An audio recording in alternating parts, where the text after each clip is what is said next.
Hi everyone, how are you? Hope you all are doing very very well. I am also well. So चलिए शुरू करते हैं ये video जो है एग्जामिनेशन के पर्पज से बनाया गया है। आपका एग्जामिनेशन आने वाला है जो कि जून में 5-10 दिन बचे हुए हैं, तो उससे रिलेटेड वीडियो है। बहुत ही शॉर्ट रखने की कोशिश करूंगा मैं, ताकि आपका समय ज़्यादा बर्बाद ना हो। तो एक्चुअली क्या है कि अभी आपका एग्जामिनेशन होने वाला है, तो थोड़ा सा मैं जो अपना टिप्स आपको देना चाह रहा हूँ, जिससे कि थोड़े से आपको हेल्प मिल सके। वैसे तो मुझे पता है कि जो लोग प्रिपेयर कर रहे होंगे वो लोग खुद ही अपना शेड्यूल है वो फॉलो कर रहे होंगे, टाइम टेबल अपना फॉलो कर रहे होंगे। जो आपका जैसा है वो आपका वैसा ही रखना है, कोई चेंजेस नहीं करने हैं आपको। बट हाँ, छोटी छोटी बातों का ये ख्याल रखना है कि आप अगर बोथ ग्रुप दे रहे हो तो आपके पास बहुत ही कम टाइम बचेगा एग्जामिनेशन दिन से। जैसे कि जब भी एग्जामिनेशन चालू होगा तो आपके पास टाइम बहुत कम बचेगा, तो उसको यूटिलाइज कैसे करना है और अभी के 5-7 दिन कैसे हम यूटिलाइज करें। अभी का पूरा फोकस आपको ना रिवीजन पे ही देना है, कोई नया सब्जेक्ट मत उठाना आप, ठीक है। मतलब रिवीजन अगर पूरा तरीके से आपका स्ट्रॉन्ग है तभी किसी को छूना, लेकिन फिर भी रिवीजन को प्रायोरिटी आपको देना है पहले, ठीक है। रिवाइज फिर से कर लो उस चीज़ों को, शॉर्ट नोट्स बना लो। फॉर्मूलेज जैसे हैं कि कहीं कहीं जैसे एसएफएम में फॉर्मूलेज होते हैं, उसको आपको ना अच्छे से रिवाइज कर लेना है कि आप भूलो ना, ठीक है। तो रिवीजन पे ज़्यादा फोकस देना है आपको। और इस 10 दिन में ना कोशिश करो कि प्रीवियस ईयर के क्वेश्चन पेपर को अटेम्प्ट करो आप, ठीक है। 1-2 अटेम्प्ट के ही क्वेश्चन को अटेम्प्ट आप करो, वो भी आपको बहुत हेल्प मिलेगा। लॉ के लिए खासकर थियरी सब्जेक्ट जो भी है उसके लिए राइट करो, राइटिंग में रिवीजन करो।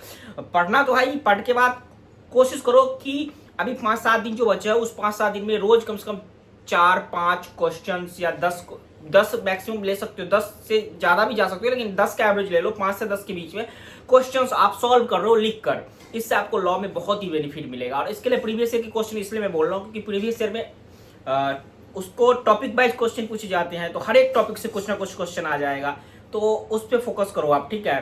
तो वो आपको डेफिनेटली हेल्प मिलेगा। साथ ही साथ जब एग्जामिनेशन देने जाते हो, अगर बोथ ग्रुप में हो तो आते हो फिर अगले दिन एग्जामिनेशन के लिए जाना है, तो ठीक है, आपको पढ़ना तो बहुत ही जरूरी है, साथ साथ सोना भी जरूरी है। तो टाइम से सो जाओ और सुबह उठ के फिर पढ़ो।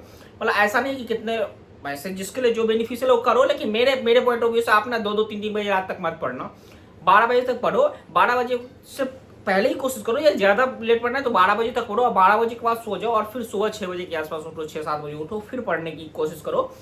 तो उससे ज्यादा हुआ। कितने बच्चे 4-4 बजे तक पढ़ते हैं फिर जाके सोते हैं, फिर 11 बजे उठ के फिर एग्जामिनेशन देने डायरेक्ट चले जाते हैं, तो उनको फिर क्या होता है एग्जामिनेशन में आपको थोड़ा सा थकावट महसूस होगा, तो उसको थोड़ा अवॉइड करना, ठीक है।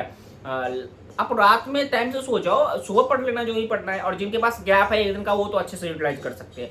साथ ही साथ जब भी जाओ एग्जामिनेशन देने तो कोशिश करो कि पानी तो साथ में होना ही चाहिए, और नहीं तो उससे बेटर ये होगा कि आज के टाइम में गर्मी बहुत है, तो आप क्या कर सकते हो कि ग्लूकोज जो है वो आप ले सकते हो, ऑरेंज फ्लेवर का, सादा फ्लेवर जो भी आपको अच्छा लगता है, तो वो थोड़ा आपको मतलब शरीर माइंड थोड़ा आपका फ्रेश रहेगा, तो वो पीते रहोगे तो वो ज़्यादा फ्रेशनेस आपको फील होगी, ठीक है। तो यही सारी चीज़ें थी। बाकी फोकस ये रखना है कि ज़्यादा डिस्कशन नहीं करना है अपने को। एग्जामिनेशन सेंटर पे आराम से जाना है, पेपर देके चुपचाप आ जाना है, फिर उस सब्जेक्ट को भूल जाना है, अगले वाले सब्जेक्ट को याद रखना है, ठीक है। उस सब्जेक्ट की तैयारी करनी है, ठीक है। बाकी आप लोग खुद ही समझदार हो, तो यही है मेरा। बाकी ऑल द बेस्ट, अच्छे से मन लगा के दो और सोच के ये दो कि ये आपका लास्ट अटेम्प्ट है, ठीक है। इसके बाद आप अटेम्प्ट आप नहीं दे पाओगे, ऐसे सोच के एग्जामिनेशन देने के लिए जाओ। और कोशिश ये हमेशा रखना कि ऑल क्वेश्चंस अटेम्प्ट आप कर पाओ, ठीक है। ऐसा नहीं है कि मैं टाइम की वजह से नहीं कर पाई, नहीं। इस हिसाब से स्ट्रैटेजी आपको बनानी है। आपको 15 मिनट जो मिलते हैं उसमें यही आपको सोचना है कि आपकी स्ट्रैटेजी यही होनी चाहिए कि मुझे सारे क्वेश्चंस अटेम्प्ट करने हैं जितने क्वेश्चन मुझे दिए गए हैं।